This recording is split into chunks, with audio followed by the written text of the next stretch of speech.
அன்புக்கினிய தமிழ் நெஞ்சங்களே, இந்த திடல் தற்கூறிகள் நிறைய நம்மளோட புராணங்களில் பொய்யா புரட்டி விட்ருவானுங்க அங்கங்கே. அது பெரியார் காலத்தில் ஆரம்பித்தது. ஏன்னா அந்தாலும் சரியாக படிக்கலை, அதுக்கப்புறம் வந்தவங்களும் சரியாக படிக்கலை. நம்ம ஆட்களும் நிறைய பேர் சரியாக படிக்காத காரணத்தினால இவனுங்க சொல்கிறதா உண்மை நம்பிடுறாங்க. அதில் குறிப்பிட்டு இந்த பகுதியை பெரும்பாலும் பேசுவானுங்க எல்லாருமே. இந்த மாதிரி சீதையை சந்தேகப்பட்ட ராமர் தெரியுமா, சீதையை எதுவுமே பண்ணாமல் வச்சுருந்தார் ராவணன் தெரியுமா, இப்படின்னு சொல்லிட்டே இருப்பானுங்க. சரி சொல்கிறானுங்களே, நம்மளும் சின்ன வயசில் தான் ஊரில் தெருக்கூத்து போடுவாங்க பார்த்துருக்கோம். சரி அதை முழுமையாக படிச்சிருமே அப்படின்னு சொல்லிட்டு தான் இன்றைக்கி தான் நம்ம ஆன்லைன்லேயே இருக்குது, எல்லாமே நம்ம முகநூல்லே இருக்குது, படிக்கலாமேன்னு அதை 7 பகுதியாக இருக்குது. அதாவது நம்ம அந்த ராமாயணம் அந்த பகுதியை நம்ம முதல்ல படிச்சுக்கலாம், அது கிளாரிஃபிகேஷன் முதலான்னு போகிறோம் படித்தேன். அதில் என்னென்னு பார்த்தீங்கன்னாக்கா, இந்த பிரச்சனை ஆரம்பிக்கும்போது நம்ம லட்சுமண ரேகையை தாண்டி தானே அவர் ராவணன் கூட்டு போயிடுறாரு. அந்த மாதிரி சொல்லிட்டு போகிறாங்க. அந்த அம்மாவை கூப்பிட்றதுக்கான வழி இல்லாமல் அந்த மான் வேஷத்தில் வராரு ராவணன், அவங்கள கூட்டின்னு போயிடுறாரு. கூட்டின்னு போனதுக்கப்புறம் தான் ராவணன் அவங்கள கூட்டின்னு வர போகிறார். அது இப்போ நம்ம கூட பார்ப்போம் இல்லையா, நம்ம ராமசேது பாலம் சொல்லுவாங்க, ராமசேது பாலம் ராமேஸ்வரம் ஸ்ரீலங்கா வரைக்கும் இருக்காங்கல்ல, அங்கே தான் பாலம் கட்டி கூட்டின்னு வராரு. அதுக்கு கிட்டத்தட்ட 1 வருஷ காலம் அந்த அம்மா அங்கே இருக்காங்க. எங்கே இருக்காங்க? ராவணன் கட்டுப்பாட்டில் இருக்கார். 1 வருஷ காலமாக அந்த அம்மா இருக்காங்க. 1 வருஷமாக இவருக்கு அது முயற்சி எடுத்து அதுக்கான பல கட்ட விஷயத்துக்கு அப்புறம் தான் அதுக்கான போர் சண்டைலாம் முடிஞ்சால் அந்த அம்மாவை கூட்டின்னு வரார். அது ராமபிரான் கூட்டின்னு வரார். ஒரு நாள் இருந்ததுக்காக அவர் சந்தேகப்படுறதுல ஒரு லாஜிக் இருக்குது. இல்லை இது இந்த அம்மா கெட்டு போயிட்டாங்க, நம்ம கூட்டின்னு வர கூட விட்டுடலாம். 1 வருஷமாக அந்த மனைவியை இப்படி சோகத்துலேருந்து கூட்டின்னு வராங்கனாக்கா, 1 வருஷம் இன்னொருத்தர் கட்டுப்பாட்டில் இருக்கும்போது அந்த மனைவி கெட்டு போயிட்டுருக்குன்னு அவர் நினச்சிருந்தாருனாக்கா கூட்டின்னு வர போவாரா? ஒரு இரவு போதாதா? ஒரு மணி நேரம் போதாதா? யாரோ ஒருத்தவங்க ஏதோ தவறு பண்ணுறது 2 பேரும். அப்போ அந்த எண்ணம் அவருக்குள்ளே இருந்ததுனாக்கா 1 வருஷமாக விடாமுயற்சியாக அதுக்கான அடுத்தடுத்த கட்டத்திற்கான பயணம் பண்ணி அந்த அம்மாவை கூட்டின்னு வந்திருப்பாரா? சீதையை கூட்டின்னு வந்திருப்பாரா? சந்தேகம் இருந்தாக்கா அந்த இடத்துக்கு போயிருப்பாரா? அடுத்த நாள் வெடிச்சிச்சு சரியாக போயிட்டுருக்கோம் விட்டுலாம் போய் தானே போவாங்க. அந்த எண்ணம் அவருக்குள்ளே இருந்தாக்கா, அப்போ அந்த எண்ணம் அவருக்குள்ளே இல்லை, அவருக்கான எண்ணம் இல்லை. ஏன் அப்போ தீக்குளிச்சாருன்னு ஒரு சந்தேகம் நமக்கு வரும்ல, அதுக்கு ஒரு காரணம் இருக்குல்ல. ஏன் தீக்குளிக்க வச்சார்? சந்தேகமே இல்லைன்னும் போது ஏன் தீக்குளிக்க வச்சாருன்னு ஒரு காரணம் இருக்கும். இப்போ அதை நாம் அப்புறம் பேசுவோம், இதில் பேசி முடிப்போம். சரி, ராமாயணத்தில் சீதையை கூட்டின்னு போன ராவணை ஏன் அந்த அம்மா எதுவும் பண்ணலை அப்படின்னு சொல்கிறாங்கல்ல. பண்ணாமலாம் இல்லைப்பா, தினந்தோறும் அந்த அம்மா இருக்கிற இடத்துக்கு போவார், கேட்பார், அவங்களுக்கூட பேச்சுவார்த்தை நடக்கும். அந்த அம்மா திட்டி அமைச்சிருவாங்க, வந்துடுவார். இதுதான் நடக்கும். ஒரு நாள் ராமர் அவர் 10 தலை ராவணன் சொல்கிறாங்கல்ல, 10 கலையில் அவர் சிறந்தவர். அதான் 10 தலை ராவணன் சொல்லுவாங்க. அவர் ஒரு சிவபக்தர், அதில் மாற்று கருத்து இல்லை. இப்படி இருக்குல்ல, அப்போ இவங்களால முடியல. ஏன் அவர் போய் பேச்சுவார்த்தை நடத்த வேண்டியது இருந்தது? இங்கேருந்து கூட்டு போனவர் ஏன் வலுக்கட்டாயமாக அவங்க அத்துமீறிக்கலாம்ல ராவணன்? ஏன் அத்துமீற முடியல? அத்துமீற முடியல. ஒரு பெரிய ராஜா, 10 கலையில் கற்றவர், நேரடியாக சிவன் கிட்டேருந்து வர வாங்கினவர், அவரால் ஏன் அத்துமீற முடியல? அதுக்கு காரணம் இருக்குது. ஏன்னாக்கா, ஒரு பெண்ணுடைய அனுமதி இல்லாமல் அந்த பெண்ணை தொட்டாக்கா அந்த கதையில் வர விஷயந்தான் ராவணனுடைய தலை 1000 மடங்காக வெடித்து 1000 மடங்காக சிதறன்றது தான் அவருக்கான வரம். யாருக்கான வரம்? ராவணனுக்கான வரம். அப்போ அனுமதி கேட்குறாரு, அனுமதி முடியல. தினந்தோறும் அனுமதி கேட்குறாரு, அனுமதி முடியல, போயிடுறாரு. மற்றபடி இவர் ஒன்று அப்படியே வச்சுருந்துட்டு நீ சண்டை போட்டு பொன்னாடி கூட்டுமாலாம் அவர் வச்சிடல. இதை நீங்கள் படிங்க, யார் அந்த திடல் தற்கூறிகளும் படிங்க. ராமாயணம் எனக்கு மட்டுமா இருக்குது, என்கிட்ட மட்டுமா இருக்குது, புக்கெல்லாம் இல்லை, எல்லாமே இருக்குது, நீங்கள் படிக்கலாம். அப்போ ராவணன் ஒன்றும் வச்சிடல, அதுக்கான ஒரு சோர்ஸ் இல்லை, அவரால் முடியல, அவங்க ஒத்துக்கலை, அதனால் அவர் அந்த எல்லை மீற முடியல. சரி, ரைட்டு. ஒரு நாள் ராமன் வேஷத்தில் போனார், ஏன் அவர் அந்த அம்மாக்கிட்ட அவர் நெருங்க முடியல? ராம வேஷம் இவருக்கு எடுத்ததுக்கப்புறம் இவர் அந்த மாற்றான் மனைவி தொடரணுன்ற எண்ணம் உள்ளுக்குள்ளே வரல, இவரும் போயிட்டார், வேணாம் இந்த வேஷம் முடியாது அப்படின்ற மாதிரி. அப்போ தொடாமல் இருந்ததுக்கு ராவணனுக்கு காரணம் இருக்குது, தொடாமல் இருந்ததுக்கு ராவணனுக்கு காரணம் இருக்குது. சும்மா கட்டி உண்மை அவர் பழி வாங்குறதுக்கு அவர் ஏன் தூக்கி போனான்னு படிக்கணும். அவங்க தங்கச்சி வழி பிரச்சனை இருக்குது. இதெல்லாம் நீங்கள் படிங்க, சும்மா எல்லாத்தையும் நான் சொன்னாலும் உங்களுக்கு சரியாக வராது. அப்போ அவர் ஒன்றும் தூக்கி வச்சுருந்துட்டு என்கிட்ட சண்டை போட்டு மணி கூட்டுமோன்னு இல்லை. அதே ராமாயணத்தில் அவருக்கு தினந்தோறும் அதுக்கான முயற்சி எடுக்கிறாரு. முயற்சி தோக்குது, புனிஞ்சிருது, அந்த அம்மா கூட்டு வந்துடுறாரு, சண்டையில் ஜெயிச்சு கூட்டு வந்துடுறாரு. அப்புறம் ஏன் ராமன் வந்து சீதையை தீக்குளிக்க வைக்கணும்ன்ற கேள்வி வரும்ல. அதுக்கான நியாயமான காரணங்கள் இருக்குது பாருங்கள். ஒரு தலைவன்றவ ஒரு முன்மாதிரி தான். தலைவன்றவங்க தான் தலைவன் தகுதி என்ன?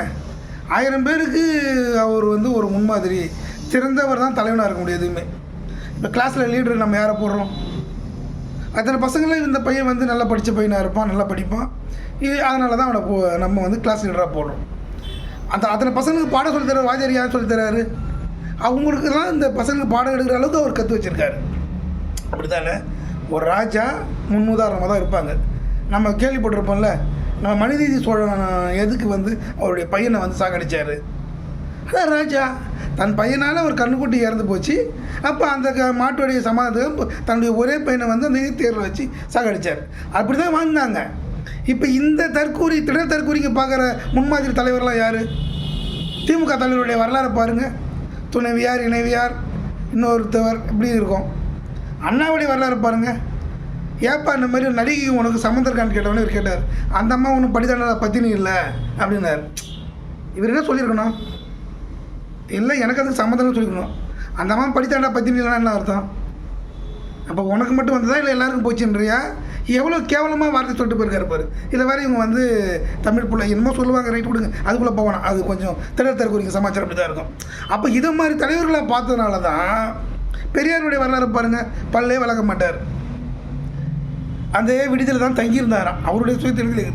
இப்போ எந்த மாதிரியான ஆட்கள் எந்த மாதிரியான மக்களுக்கு அவர் கருத்து சொல்லியிருப்பார். சரி, நம்ம இது விஷயத்துக்கு வந்துடும், அதை பற்றி பேச வேணாம். அது கொஞ்சம் கிளறுனா கொஞ்சம் ரொம்ப பேட் சுமலாக இருக்கும், வேணாம் விட்டுடலாம். அப்போ இது ஏன் தீக்குளிக்க வச்சாருன்ற ஒரு சந்தேகம் நமக்கு எல்லாருக்குமே நம்ம கூட வரும் இல்லையா? அதுக்கான காரணம் இருக்குது. 13 மாதம் ஒருத்தருடைய ராஜா உடைய மனைவி அவங்க இன்னொருத்தவங்க கட்டுப்பாட்டில் இருந்தாங்க. கூட்டின்னு வரும்போது நாட்டு மக்களுக்கு சொல்ல வேண்டிய கட்டாயம் ஒன்று இருக்குல்ல. எனக்கு தெரியும்பா நான் என் மனைவி எப்படின்றது. நாடுன்றது வந்து நான் 100 பேரா 1000 பேரா லட்சக்கணக்கான பேர் இருப்பாங்க. போர் முடிஞ்சு ராமபிரான் வந்து சீதையை கூட்டின்னு வரான்ற செய்தி காட்டு தீ போல் பரவுது. அப்போ அந்த அந்த கூட்டின்னு வரும்போது இதுக்கான விளக்கத்தை அவர் ஒரு ஆளாக போய் கொடுக்க முடியாது, சீதையும் கொடுக்க முடியாது. இது அவருக்கான விஷயம் இல்லை, சீதைக்கான விஷயம். இந்த சீதை போய் சொல்ல முடியுமா? 13 மாதம் அங்கே இருந்துட்டு நான் சுத்தமாக இருந்தேன்னு எப்படி சொல்ல முடியும்? அப்போ அது அவங்களுக்கான தேவை இருக்குது, அதை நிரூபிக்க வேண்டிய தேவை இருக்குது. அவருக்கு தேவையில்லை, சீதைக்கும் தேவையில்லை. மக்களுக்கு சொல்ல வேண்டிய தேவை அவங்களுக்கு இருக்குப்பா. மக்களுக்கு சொல்ல வேண்டிய தேவை இருக்குது. அவங்க தானே அதோட ராஜா ராணியாக இருக்க போகிறாங்க. அந்த நாட்டை ஆள்றது யார்? அயோத்தி ஆண்டிருந்தவர் யார்? அதுக்கடுத்து இவர் இந்த வனவாசத்தை முடிச்சுட்டு போனதுக்கப்புறம் இவர் தான் ஆள போகிறாரு. இவருடைய ராணியை அப்படி அப்போ சுத்தமானவங்கன்னு சொல்லணும்ல. மக்கள் வந்து பல விதமாக பேசக்கூடாதுல்ல. அப்போ இந்த தேவை மக்களுக்கு சொல்ல வேண்டிய தேவை இவங்களுக்கு இருக்குது, இவங்களுக்கு இல்லை. 13 மாதம் அங்கேருந்து ஒரு வரையாக கூப்பிட்டு வர போனார். கெட்டு போன அவங்க வீட்டை போய் கூப்பிட்டு வர போவாங்களா? அதை கெட்டு போச்சு சொல்லி விட்டுற மாட்டாங்களா? வேணாம், இதெல்லாம் முடிஞ்சு போச்சு, நமக்கு இதுக்கப்புறம் ஒன்றும் இல்லை அப்படின்னு போயிட்டு போகிறாருல்ல. அப்படி இல்லை, அவர் உடலை இல்லை, ஏன் கூட்டின்னு வந்தார்? அந்த சந்தேகம் துளி கூட அவரிடத்தில் இல்லை. என் கணவன் வந்து என்னை கூட்டும் போவார்ன்ற இதெல்லாம் மாற்று கருத்தையில் கண்டிப்பாக கூட்டின்னு போவார்ன்றதுல அந்த அம்மாவுக்கும் துளி டவுட் இல்லாமல் தான் இருந்தாங்க. அப்போ நாட்டு மக்களுக்கு நாட்டு மக்கள் கேட்கல, சொல்ல வேண்டிய கட்டாயம் இருக்கின்றது, சொல்ல வேண்டியது இது தீக்குளிக்க இறங்கினார். இது இல்லாமல் இன்னொன்று அதில் ஒரு விஷயம் இருக்குது. அதாவது ராவணன் கட்டுப்பாட்டில் இருந்த அந்த அக்னி தேவன் பல பேர்களுடைய உயிரை அந்த அக்னி தேவன் எடுக்க வேண்டிய சூழ்நிலை காலமாக அவர் இப்போ ராமபிரான் வந்து கடவுளின் மனித அவதாரம் தான். அவர்கிட்ட அவர் கோரிக்கை வைக்கிறார், இந்த மாதிரி நான் வந்து இந்த மாதிரி நிறைய தவறுகள் நான் வந்து பண்ணிட்டேன், நான் சுத்தமாகணும், அதுக்கு எனக்கு வந்து நீங்கள் ஒரு இது தரணும்னு பார்த்தா சுத்தமான சீதா தேவியை வந்து தீக்குளிச்சாங்கனாக்கா உங்களுக்கு பாவ விமோசனம் கிடைச்சிருன்னு ஒன்று இருக்குது. இன்னொன்று வந்து மக்களுக்கு நம்ம சொல்ல வேண்டிய தேவை நமக்கு இருக்குது. அதனால தான் தீக்குளிக்க வச்சாரே கண்டி.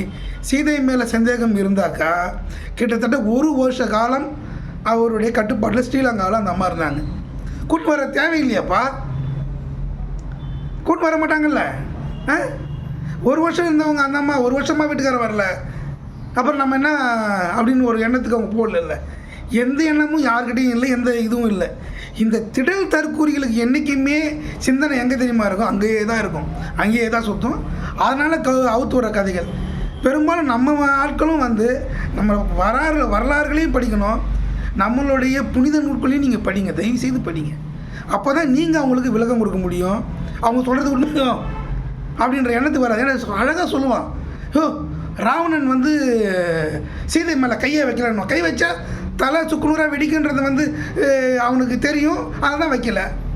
எப்போ ஒரு ஆளுடைய ராஜா 10 கலைகள் கத்தவன், சிவனிடம் நேரடியாக வர வாங்கினவன், அவன் அத்துமீறி இருக்கலாம். ஏன் அத்துமீற முடியல? அவனால் ஏன் அத்துமீறல? அத்துமீற ஏன் முடியல? தொட்டா அவன் கேட்டான், முடிஞ்சு போச்சு கதை. அதனால தான் அவன் தொடலை. இதெல்லாம் நீங்களும் படிக்கணும். திடல் தற்கூறிங்க படிக்கிறாங்கன்றதுல நீங்கள் போகாதீங்க, நீங்கள் விளக்கம் கொடுக்கணும்ல, நீங்கள் புரிஞ்சுக்கணும்ல. அதனால் இதெல்லாம் நீங்கள் படிங்க, வரலாறுகளை படிங்க, நம்முடைய நூட்களை படிங்க, அகநானூறு புறநானூறு இதுமாரி நிறைய கதைகள் இதெல்லாம் படிங்க. படித்தா தான் நீங்கள் உங்களுக்கு தெரியும் எல்லாமே. எல்லாம் அந்த தற்கூறிகளுடைய சொல்கிறத நீங்கள் காது கொடுத்து கேட்குற மாதிரி ஆகிடும். இதனால தான் பல விஷயங்கள் உங்களுக்குள்ள நிறைய பேர் மதம் மாற்றத்துக்கு கூட இதுமாரியான திடல் தற்கூறிங்க தான் காரணமாக இருக்காங்க. இதுமாரி அவுத்து விட்றதுக்கு போய்க்காது எல்லாத்தையும். அது நம்ம ஆட்களும் படிக்கிறதுல அது வரைக்கும் போய் முகத்தோரத்தை கூட பார்க்க மாட்டான். இவனுடைய வரலாறு இவன் தேடவே மாட்டான். இவன் சொல்லுவான், அவன் வரலாறு கேட்டான், அவன் சொல்கிறான், நம்மளும் வந்து அதை நம்ம என்ன பண்ண முடியும்? அப்படி தானே இருக்குது. அதனால் ராவணன் தொடாத இருந்ததுக்கும் காரணம், அந்த காரணம் இருக்குது. ராமபிரான் தீக்குளிக்க சொன்னதுக்கும் இந்த காரணம் இருக்குது. இதெல்லாம் காரணம் இருக்குது. இதெல்லாம் நீங்கள் சொல்லுங்கள், சரிங்களா? திடல் தற்கூறிங்க கதை கேட்காதீங்க. திடல் தற்கூறிங்களாம் தெரிஞ்சுக்கிங்க, போய் படிங்க. வணக்கம்.